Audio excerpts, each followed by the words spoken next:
Hello, my baby. Hello, my honey. Hello, my Patreons. Oh, I think I just lost us some Patreons by singing like that. I apologize. It's me, Andrew Fantasia, and it is Good Will Hunting. Welcome, Patreons, to Good Will Hunting. Today's topic is something near and dear to all of our hearts. I don't know why I looked around like that was conspiratorial. This isn't a secret. We all love the Force. So today we're going to talk about a certain aspect of the Force, namely a very puzzling one. We're talking about Force creatures. Specifically, two of our friends from Rebels, the Bendu and the Loth Wolves. When it comes to the Force, I don't think anybody in the world understands the Force better than Dave Filoni. Maybe George Lucas, but I think Filoni learned everything from George and then grew beyond that. Like Yoda says, we are what they grow beyond, and he is George Lucas's apprentice. So I think Filoni has a really deep, powerful connection to the Force and what it is and how it works, and he displays that in these little creatures and things that he throws at us, be it the people of Mortis, or be it all the animals that we meet in Rebels, like the Loth Wolves, the Bendu, and the Purrgil. Now, even though Rebels feels like a very long time ago, a lot of us walked away from that show loving it, but asking the same question. What's the deal with the Bendu? What's the deal with the Loth Wolves? That is something we've never seen before. What is it, and how does it work? And also, please bring back Boba Fett, I guess. And he answered that one with a resounding yes. I recently rewatched Rebels because it had been a hot minute. I don't think I had watched them for 4 years. So it was nice to go back and watch Rebels again. And I think on this second viewing, I feel like I may have gotten my answer, at least as to what the Bendu and the Loth Wolves are. And I specifically said my answer, not the answer, because I think that claiming it as the answer is contradictory to everything the Force stands for and everything Dave Filoni wants it to stand for. So this is my personal headcanon answer to what is a Loth Wolf, what is the Bendu, and what's the deal with airline food. Let's take a look at everything we know about Loth Wolves. They seem to appear out of thin air. They're deeply connected to the Force, and they're drawn to Force-sensitive people like Ezra. However, they can make themselves invisible to non-Force-sensitive people.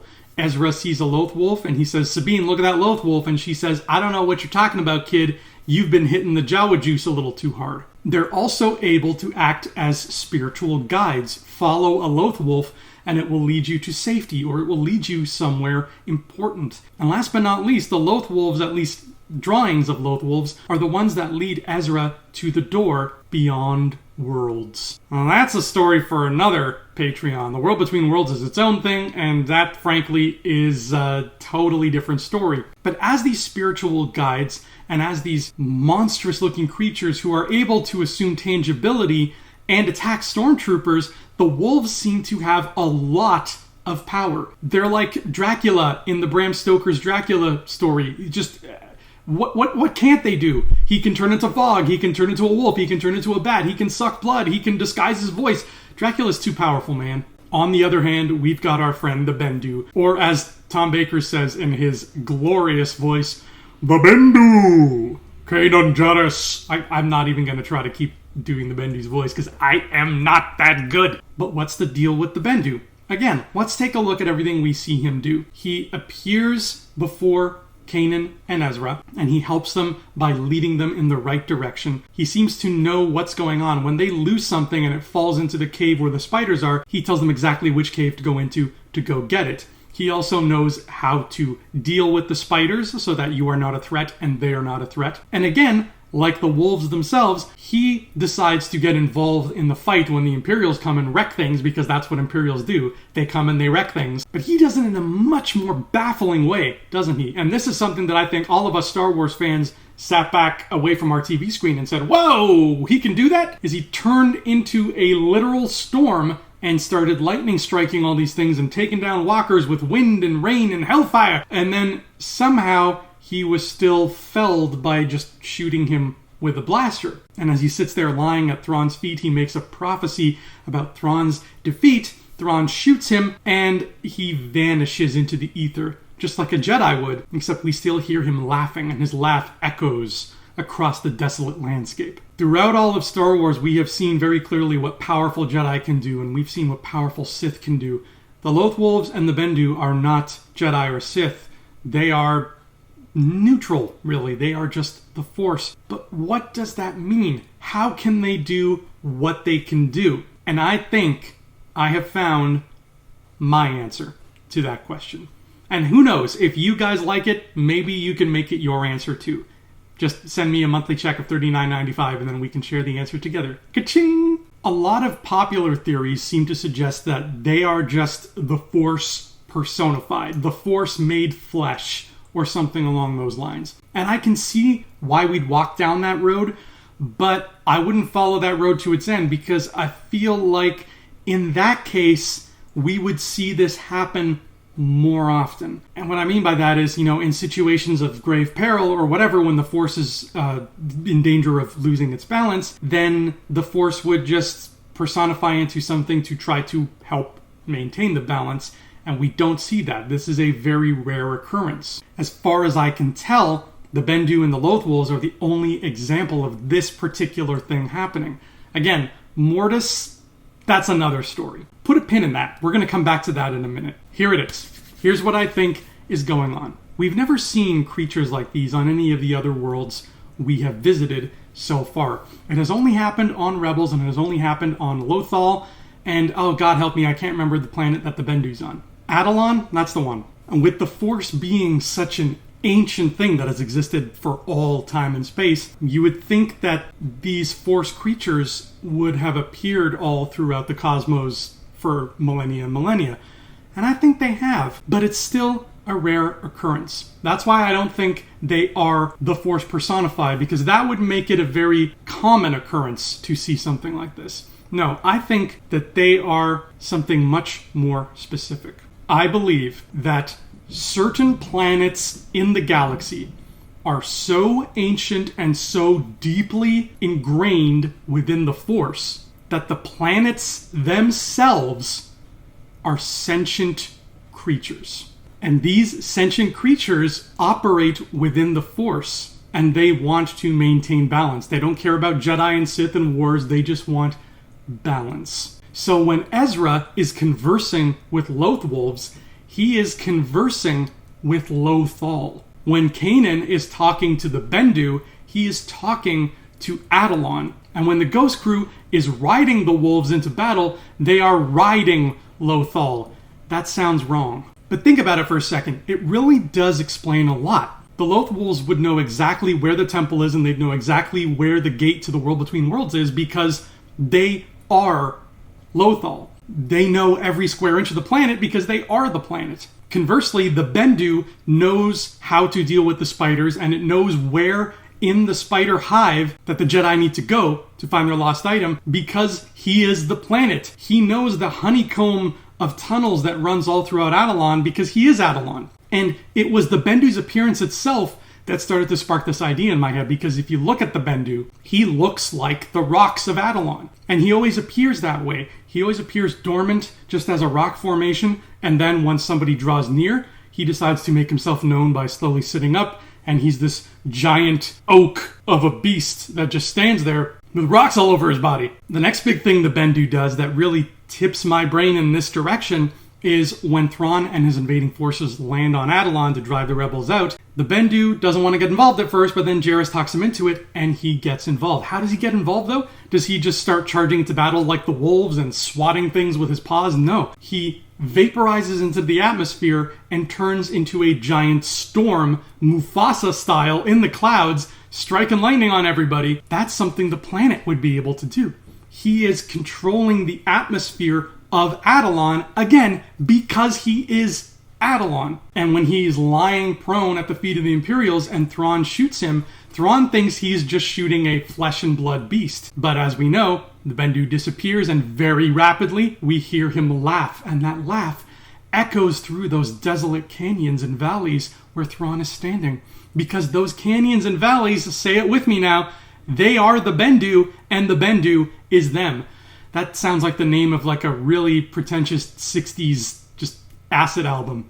We are the Bendu, man. The Bendu is us. I'd listen to that. This explains why we don't see too many creatures like them, because I believe that maybe at one point, way, way back at the cradle of time, when the galaxy was a bouncing baby galaxy and it was just rosy-cheeked and ready to take on the world, I think every planet might have been like this. Every planet was a living, sentient being that was able to do things like this, miraculously so, through the Force. But then as time went on and people settled and things happened, I don't think all the planets managed to survive, or at least their essence of being was tempered by people landing and creating civilizations and living there.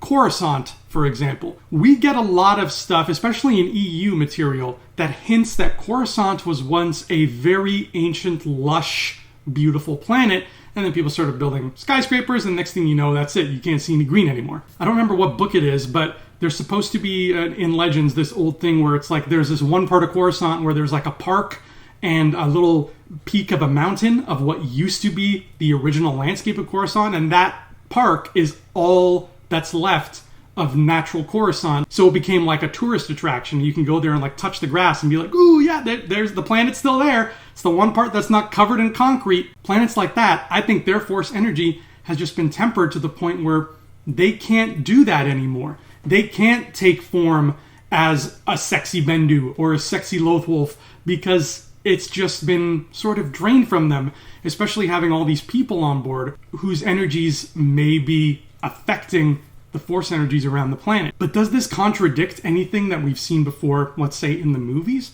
No. In fact, I think it might answer a few other questions that we haven't even bothered asking yet. If planets are in fact alive, all right, let's roll with that. If the default setting in the Star Wars galaxy is that every planet is a living thing at first, and that can be affected, but normally, default setting, you're a living planet that can feel and think and use the Force to do stuff like make storms. Maybe, just maybe, that explains other mysterious aspects like, say, the Dark Side Cave on Dagobah, which if you've read the recent From a Certain Point of View Empire Strikes Back book, you'd know that the cave itself gets its own short story told from its own point of view. The cave is a sentient creature. We know that. It's canon now, thanks to that book. How can the cave be a sentient creature? How can a tree be a sentient creature? Well, if all planets in the Star Wars galaxy are living sentient creatures that manipulate things through the flow of the Force, it adds up, baby. So in the same way that the wolves and the Bendu showed and taught things to Kanan and Ezra, why can't the Dagobah cave feel the presence of Yoda and Luke and show them things and teach them things? I think it's 100% possible. And I think the same thing can be said for Octo. That little cave on Octo that Rey falls into, that's Octo itself that is showing her those visions, that is showing her a bajillion Rey clones in a line, touching a mirror. That's all Octo itself being alive, being this ancient living planet, whispering these things in her ear. And places like Octo and Dagobah, which are, as far as we know, completely devoid of human life. You know, there's animals on them. You got your dragon snakes and you got your porgs, but aside from Luke and Yoda, I don't feel like anybody is building a house on Octo and Dagobah. So that lack of civilization, that lack of colonialization, has kept the planets true to their raw ancient form and has allowed them to grow powerful enough with the Force that they can have these hotspots, that they can have these areas that are such nexi, something with an X, to the point where people can go in them and speak to the planets themselves. And if we want to circle that all the way back to our original thought, Lothal's Jedi Temple seems to work in the same way as the Dark Side Cave and the Octo Cave, where you go in there, you're seeing a wacky vision and it's going to scare the hell out of you, but it's going to teach you something too. And it's going to give you a Kyber crystal if you're Ezra. Now, remember that pin that we put in Mortis? Let's take that pin out and examine it. Ow! I poked myself. Can we use this theory to explain Mortis? Yes. If all of this is true, then I think you might agree with me when I say this. Planets, being living things, are much stronger in the Force than a person, right? Makes sense. A person can be very powerful and very strong in the Force, but planets are probably stronger in the Force, right? I think we can all agree with that concept. So what if once upon a time, Mortis was a real planet somewhere in the galaxy, and then all of a sudden, for whatever reason, be it asteroid, force majeure, whatever, Mortis was destroyed. Mortis no longer exists. In the Clone Wars, when Anakin, Obi-Wan, and Ahsoka stumble across Mortis, they seem to be the only ones who are aware of its presence, and they're there for a very long time having this really trippy Force vision with this family of people, and then when they arrive back in the real world, it's only been, a couple hours or a couple minutes, and they're like, whoa, what happened? And the clones are like, yeah, we've been waiting for you. Where'd you go? Nobody really seems aware of what Mortis is and what it did, except those 3 Jedi. So my thought is, what if the place that those 3 Jedi visited, the place that we saw as Mortis in the Clone Wars, was, take this ride with me here, the Force ghost of the planet that is no longer alive? If people can be powerful enough to project themselves through the cosmic force and become Force ghosts, if Qui-Gon can do that, why can't a whole planet do that? And that planet's Force ghost appeared to them because, again, it needed to teach them something and it had something important to pass on, which is the same reason why human Force ghosts appear to other people, to impart knowledge and to maybe give a dire warning. Does that fully explain what the father, son, and daughter are and how they represent each other? Not exactly, but it does explain why Mortis can exist the way it did, and it also explains why, when they arrive on Mortis, it operates and behaves unlike any other planet we've ever seen in this galaxy. Plain and simple, I believe planets in the Star Wars galaxy are Force-sensitive, sentient beings. And now, it makes me wonder, if that truly is the case, will we explore that more? I think we will. I think the Ahsoka show is really going to dive into that some more. Filoni's very good at understanding the heart of the Force and what it stands for. I don't think he's going to leave it on the back burner for much longer. The Mandalorian is not a huge Force-centric show because it's not supposed to be, but once we get to the Ahsoka show, who knows? Maybe I'll be proven right. Maybe I'll be proven very, very wrong, and the subtitle of one of the episodes will be, Andrew, you're wrong, and that episode will actually tell us the answer. But anyway, that is what I think, and again, I want to stress that is my answer to what is the Bendu, what are the Loth Wolves, etc., because I just feel like saying it's the answer is the same kind of vanity that the Jedi showed, and I kind of want to, be a bit more enlightened when it comes to the Force. But what do you guys think of my answer? Do you also want to take it as your answer because you like it, or do you have your own answers, in which case I'd love to hear them too. Anyway, thank you so much for watching Good Will Hunting. I am Andrew Fantasia. I will see you all again very soon. Until then, may the Force of other planets be with you.